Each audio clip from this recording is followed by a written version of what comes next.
Hello everyone, my name is GarretOakamber, and I have not done one of these videos ever before, so I'm going to do it now because, well, I feel it's time to at least get my opinion out there in a jam-packed little jumble.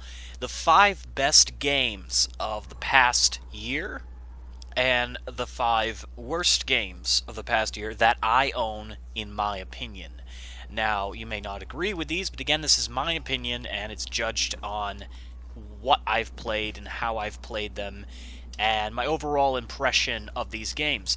Now, I'm going to include games that may have been released this year, and the reason for that is because they either were supposed to be released last year, or the early access happened last year. So therefore, by default, some of these games, namely these two, Evolve and Dying Light, they have basically, you know, they were supposed to be around a lot earlier than they are. Both of them getting delays, and both of them reaching early access for a variety of people. So I'm going to be including them here in the list. And I want to know what you guys think about this. You know, be vocal in the comments below. I know a lot of people are not really prone to being vocal on my channel because they're just like, oh, I don't really... Whoop! Something exploded on our face there. You know, they just don't care to be vocal about it. But I want to really know what your opinions are. What's your top 5 games for the past year and top, you know, 5 worst games? Let me know if you got burned in Steam or something. Because there's a lot of bad games that came out, and there's also a lot of good ones that came out. And I'm going to be talking about, you know, mine here in this video. So, hope you guys enjoy, and hopefully I won't die here. Get buckled for a wild ride. The start of this list of the top 5 worst, the first 2 are not that bad. So when you see this, don't think, oh, these games are terrible, I shouldn't buy them. No, the first 2, starting with this next one, are actually quite fun. It's what they lacked that makes up, you know, makes them as a part of that list. So the first on the list, number 5, is Dragon. And I know a lot of people were more than upset with this game, and a lot of people, upon hearing about it for the first time, said this is an unfinished product. But you have to understand this is an early access game. The only reason this makes it on the top 5 worst is because it is not, you know, one of the greatest games of all time. No, it's right now a bare bones proof of concept. It's not even a game. So I had to, you know, state, if I'm going to be putting it in this list, it can't be one of the best games. And it's certainly not a bad game. It's not even a game. But I'm putting it on the list so people are aware of this game. And I'm actually telling you, this could eventually be something amazing right now. But right now, it is not a, you know, it's not a game that we think of games. It's not like I'm going to spend $20 on Steam and come out with a winner. No, this is a game in progress, and it has a long way to go. It's quite fun. It's quite fun in what it is, and it doesn't pretend to be anything else. It is being worked on, and the devs are quite vocal on the forums and on Steam. But it's one of those games that's early access, purely early access, and I know a lot of people said this wasn't even worth the price. Again, I can't tell you if a game is worth the price or not. These videos that I put up of Dragon got a lot of attention, and it's mainly because this game, you know, people were very curious about it. They want to know what this game is about. And as someone who backed this the moment it came out, it actually got delayed a full month when it was supposed to be released. But I wanted to back this game because I like the concept. It's a bad game because it's not a game. It's a bad game because there's no real gameplay of value. However, there will be.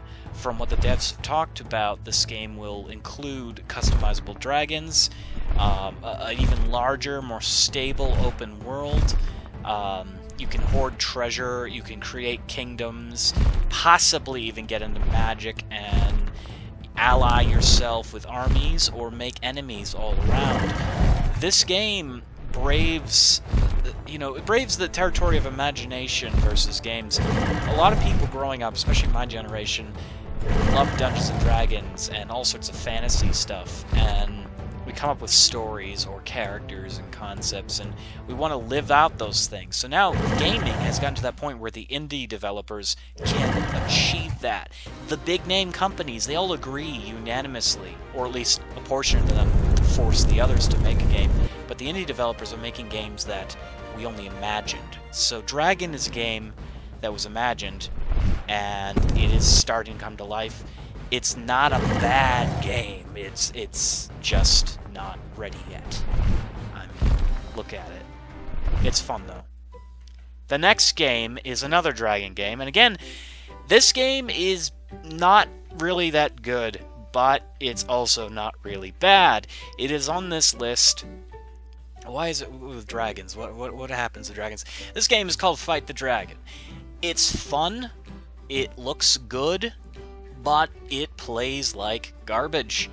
Fight the Dragon basically has you go around, almost, it claims to be Diablo-esque. Honestly, it's not. It's almost roguelike, even though you keep your character and stats and sometimes previous items. It doesn't always save your progress. This game has a map editor, which is the only really good thing in my opinion. I honestly hate it. But I'm gonna be as honest as I can be. It's not the worst game out there, and it is definitely playable. It's still getting updates. Fight the Dragon only has a few classes, a few different kinds of weapons, and you're very limited in many ways. But the point is that the good thing about this game is that people create content for the game.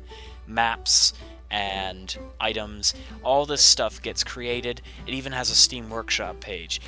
It's just, it was disappointing, and it wasn't the kind of game I really wanted. I picked this up a while back in November or so, and it was just, it was so-so. It wasn't the greatest thing out there, but it's definitely not a bad game. It is just a kind of title. The next game, I know a lot of people like it. I hate it. Now, I will say off the bat, Ambu-chan gifted this to me because she thought I'd like it. I like the humor. I like the art style. And it was a very nice gesture, and I enjoyed making a mockery of myself playing it. But I hate these sort of games. I hate games that are platformers. I grew up with platformers, and I didn't want to. I actually quit gaming for a very long time until the N64 came out. And even then, I forced myself into RPGs, and I don't even like RPGs that much. BattleBlox Theater is a strategy kind of mishap platformer game, and it is really bad. I say it's bad because it just... I know people like it. I can see why they'd like it. I love the story. I will say that. I love the humor, and I love the sound effects. They're really adorable, and the art style is adorable.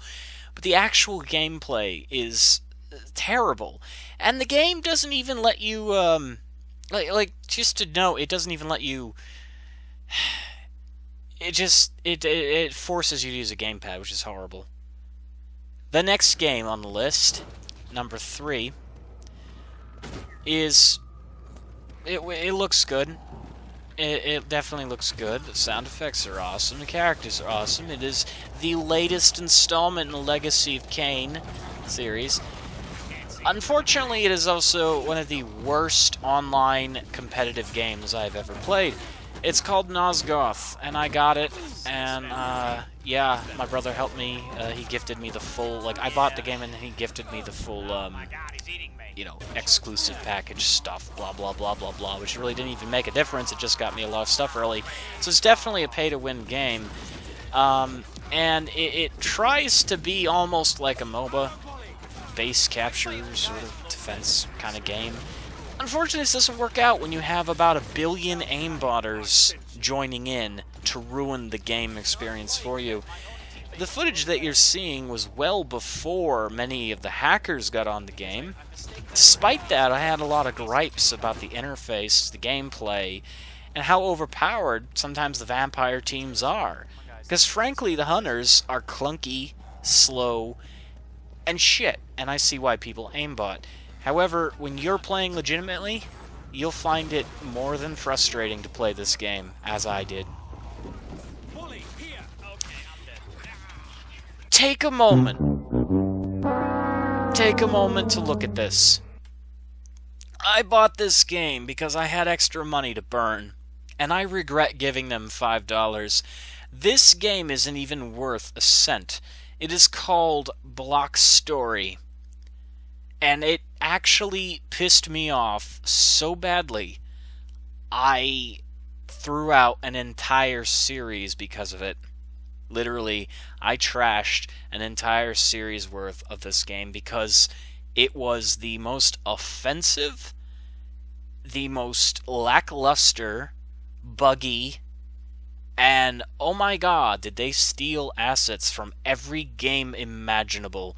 This game, it tries to claim to be the successor to Minecraft. How dare they? Is nothing like Minecraft. I'm not even showing you gameplay of this game because it pissed me off that much. If you're really morbidly curious, somewhere in my videos there is some footage, and even then, you can look this up elsewhere. This is one of the worst games. They have not updated this game since they released it. It was literally a cash grab game, and I regret having that curiosity to buy it. I've never seen a more mismanaged title, a more mismanaged inventory. This game has no prospects whatsoever. Literally, okay, so you want to attack something, so you need a sword, right? Because you just can't barehand it. You cannot attack without a weapon in this game. So you decide to equip a sword. Guess what? You've got to craft about 100 or 300 of those swords. That equals 300 strikes. By the way, everything has health. Oh yeah, your sword only deals a certain amount of damage. So 5 swords is not going to cut it against a deer.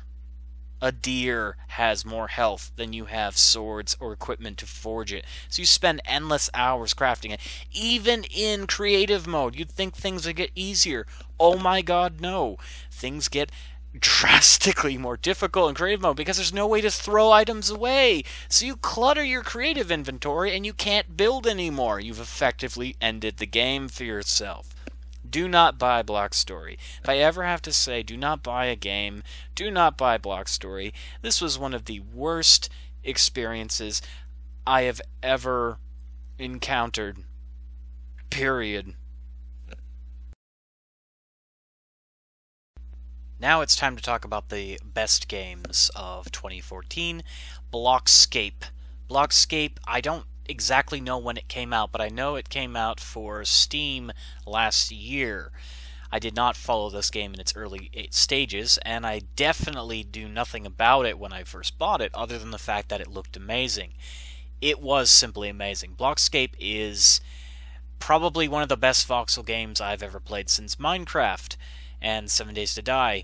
But the thing is, it does lack actual substance in the game world, but the building is amazing, and I can only hope to see where this game goes from here. Blockscape offers vast open worlds, randomly generated, and you can build so finite, just tiny, like 1 microblock radius, basically. A lot of voxel games don't do that, so this is definitely a game that's going to get better, and that's the only reason it's been bumped down to the top of this list, number 5. Lichdom Battlemage.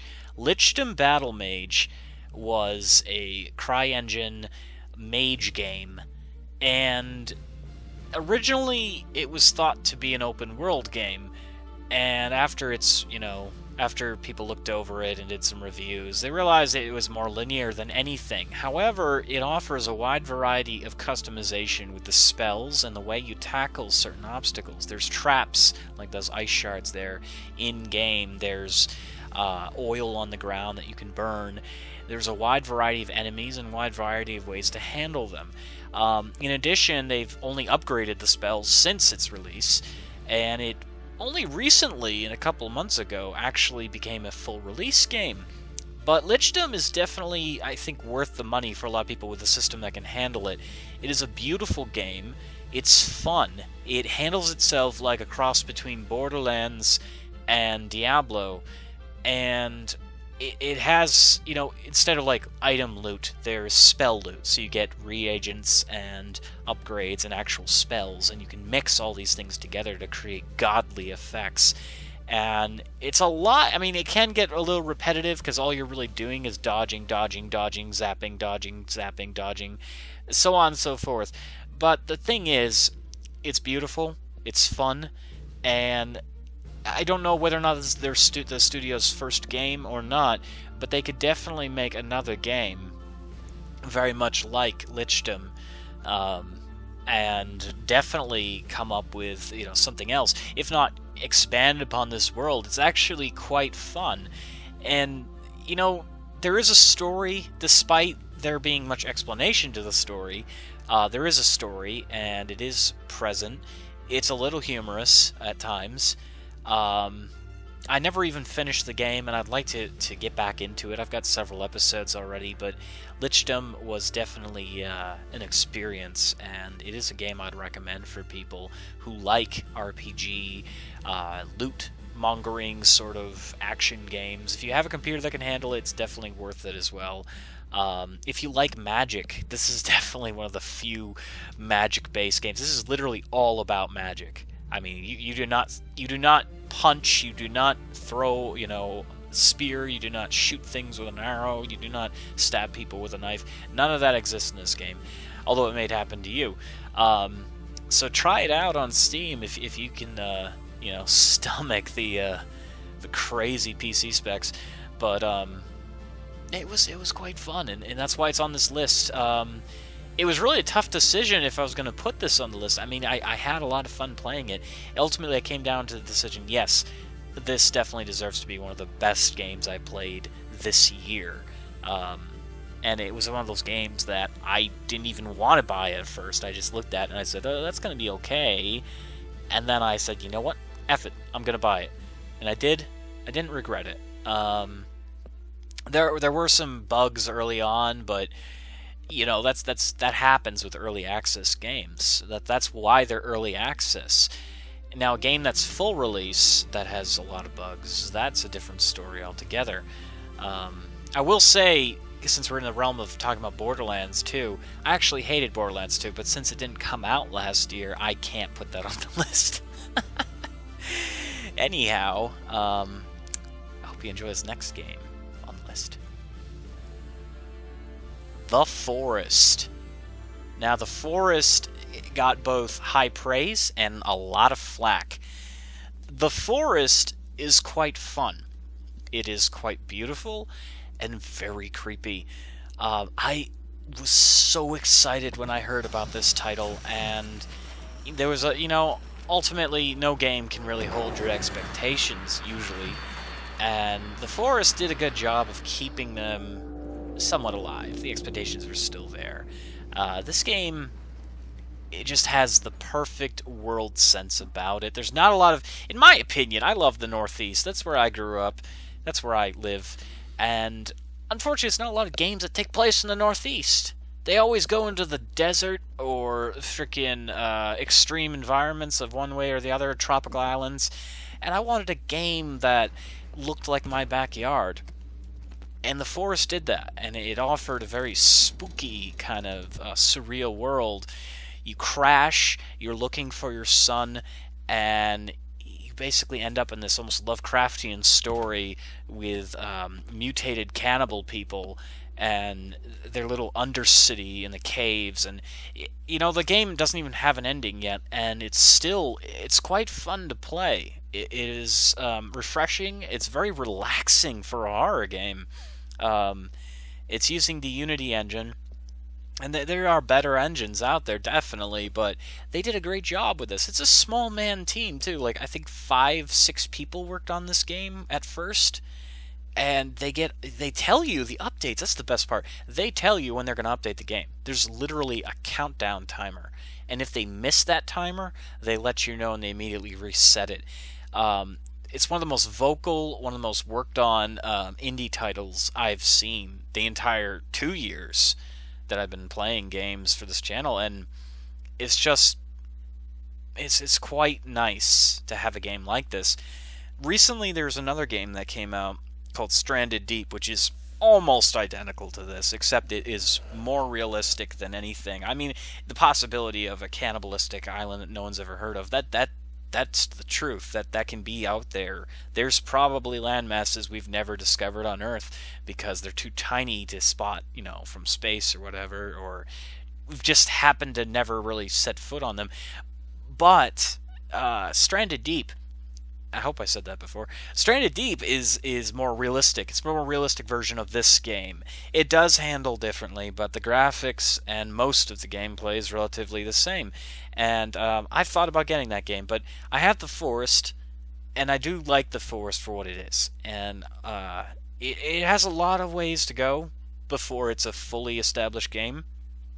But as it stands, it's incredibly fun to try to survive and build your house and collect resources, all the while being watched. You're literally watched while you're doing these things. You can almost feel the forest looking back at you, and that's oftentimes very true. As you see in this video, I will be chopping down a tree, I'll be collecting things for a fire, and then I'll come across some hostility, and it's just, it blends that survival horror so well. It's like you're just minding your own business, and something else happens to be watching you. Something predatory, something is watching and waiting for you. And sometimes the AI can be a little bit unfair in this game. You'll be trying to accomplish a task, and you'll get completely royally fucked, basically. You will. There's no way to sugarcoat it. The game will just ram it up your pooper. There's nothing you can do about it. But at the same time, you know, it has a long way to go from here before it's a fully established game, and that's why it's still kind of, you know, in my opinion, it's still an early access alpha. It's fun though. It's actually enjoyable, and it's just relaxing. There's even a peaceful mode, kind of like Minecraft. The peaceful mode of Minecraft, it allows you to just build and collect and hunt and do whatever, and no, you know, mutants. None whatsoever. There will still be sharks in peaceful mode, but, you know, what are you doing swimming in the ocean? It's not going to save you. It's just, you know, it's one of those titles that I knew what to expect a little bit from. A little bit. I knew what I was getting into, and that's why I bought it. I like to keep myself abreast of what I'm buying, especially, you know, since I play so many different games, and I want to create better content for the channel. So I definitely looked up as much information as I could, got myself psyched for it, and there were a few things that were a little mixed here and there, and then, you know, some people had issues with the game, but overall, it's not a game that'll leave a bad taste in your mouth. If you like survival games, if you like building and crafting games, you're gonna like The Forest. And I think the only flaw, the biggest flaw this game has, is because it's so early access, is that your saved games get completely blown out of the water, and that's unfortunate, because I know a lot of people would want to, I don't know, create an entire kingdom on the island, which will be possible when this game has a stable save system, but as it stands, you'll only get so far. You'll put a lot of work into a cabin, or several cabins, or other things, and then you'll get completely just miffed when they do an update. You'll be happy they did an update, but you'll be pissed off at the same time. As you can see here, this is nighttime and it's raining, and there's a weather system. There's cold weather and things like that, and your character will actually violently shake, as seen right here, and it affects you. Your stamina, your hunger, things like that. You can even get armor, and I'm being watched right here, and I knew I was being watched. I was like, oh, this is, you know, this is a little risky. I got to build this light source. And you'll see something and you'll be like, what is that? And you get closer, and it's either an animal or it's something that wants to rip your face off and make sweet love to your corpse, like that. And that's so cool. Like, this game does it so well. And, like, 7 Days to Die, you know, I love that game, but it doesn't have the same level of fear, that unknown fear, because the darkness in this game is permeating.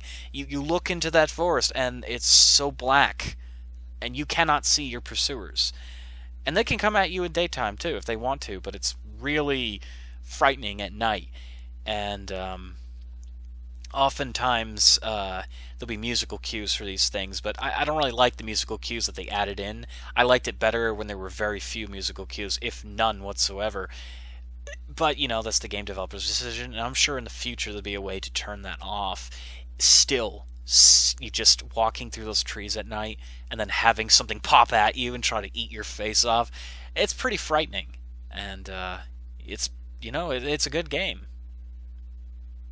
Evolve. I've been waiting for this game a long time, and this game came out, well, technically it's coming out on the 10th, but it was early access for press, and yeah, early access for press last year, and it was supposed to come out last year. That is why I'm including it in this thing, just as I'm including Dying Light. There's no secret there. Dying Light's on this list as well. But Evolve, it's really hard to place this because, I don't know, this has more replayability to me than Dying Light. I'm going to say that. Because it's literally you go in, you hunt a monster, or you are the monster, somebody wins. It sounds repetitive, but it's not. It is so much fun, and the environment is trying to kill you the entire time. There's so much that happens in a short span of time in this game, and it's so fun to play with friends, as you can see here. We have, you know, the monster trying to take out the inhibitor, and the hunters will not let him. The hunters are trying their damnedest to stop this monster. I played this a while with Warchild V1, and I played this by myself. If you haven't seen my series, check it out. Check out his series. It's a fun game. Evolve, if you have the PC for it, this is probably one of the best buys you can get of the year. And it's all, you know, these amazing next-gen graphics. I should be saying current-gen. A lot of people have been trying to correct me, saying it's current-gen. I say next-gen because I have to remember for a while we had the last gen, which was Xbox 360 and PS3, things like that. And now you have games like this that have amazing physics, textures for water, and, you know, new lighting effects, and just new gameplay features that we've never seen before.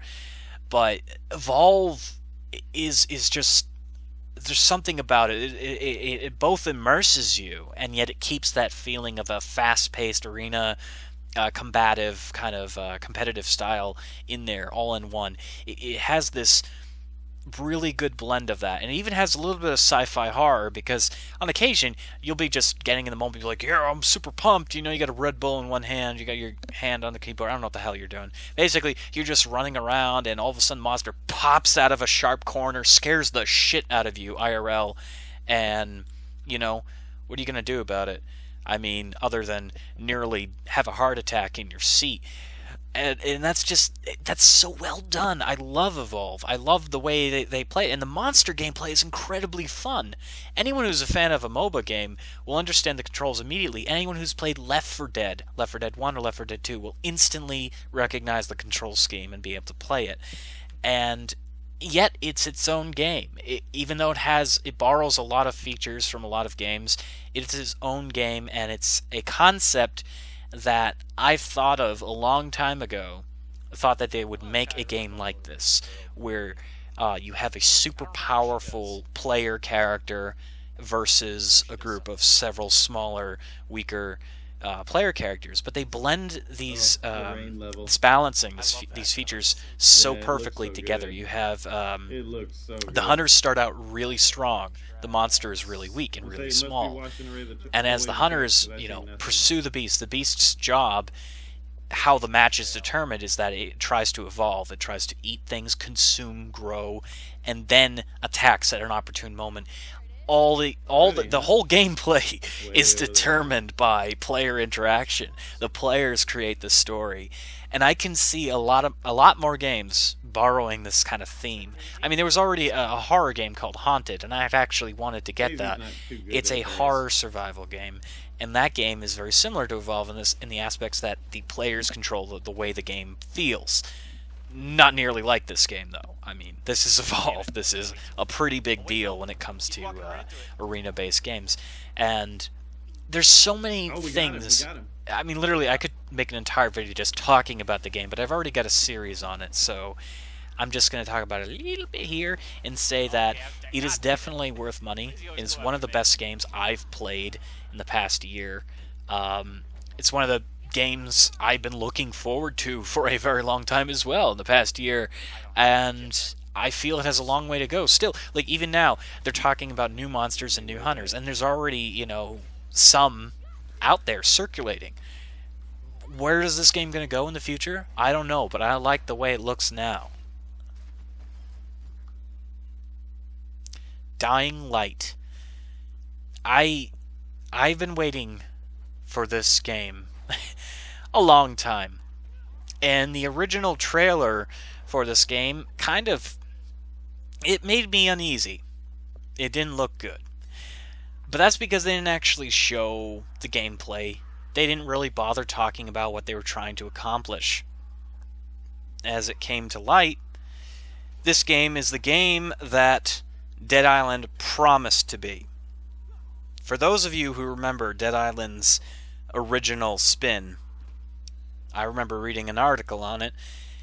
They promised the ability to jump, run, go wherever you want, the ability to scavenge, fortify, blah blah blah, that, you know, you can do so much with the game environment, and all these concepts the zombie games had been avoiding.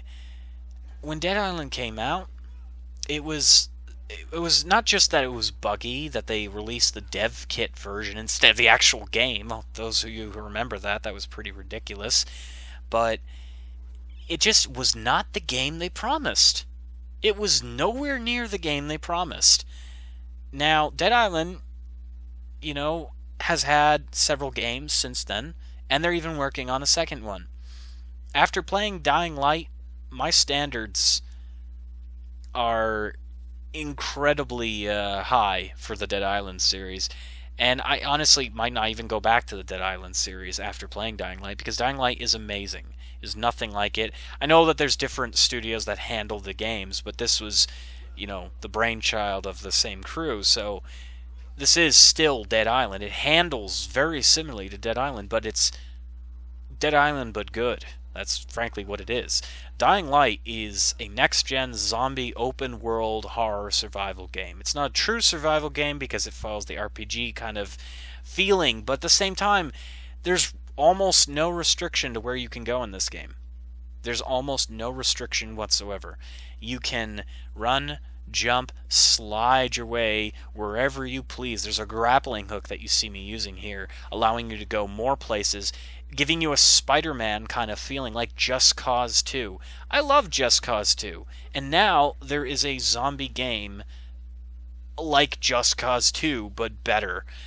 It's weird to say that. I guess, you know, being a fan of these open-world zombie games, it's really something you'd have to be to understand, truly. I mean, a lot of people are probably saying, oh, that Dying Light shouldn't be in the front of your list. Well, again, this is my opinion.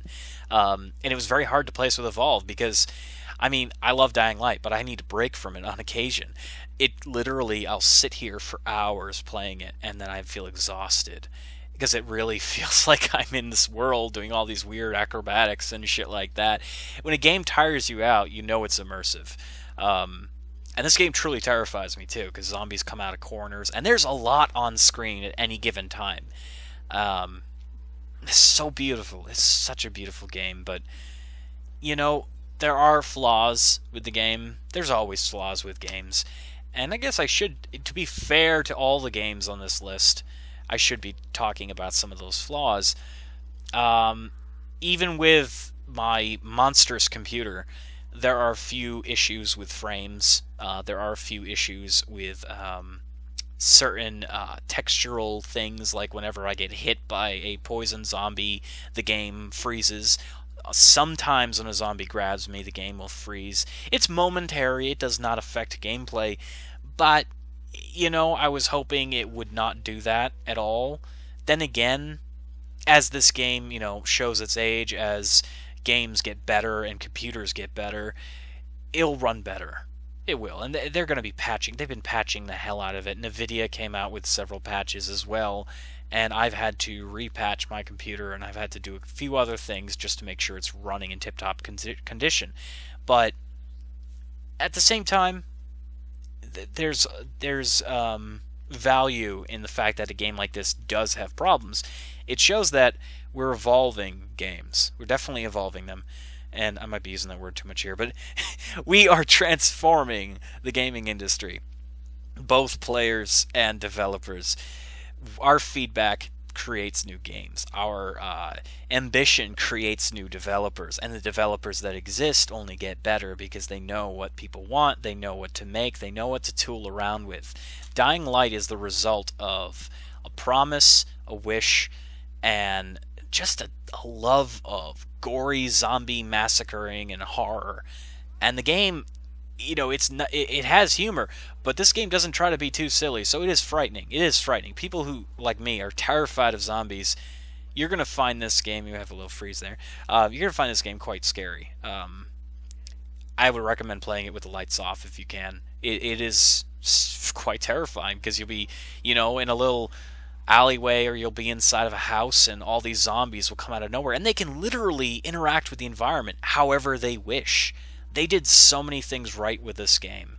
Like, I was walking down a street, and it was pretty empty, and I heard a sound, and a zombie crashed in front of me. It threw itself from the roof, like like you would expect a real zombie. If you've read Max Brooks's zombie series of books, you'll know what I'm talking about. This is the behavior that zombies are supposed to have.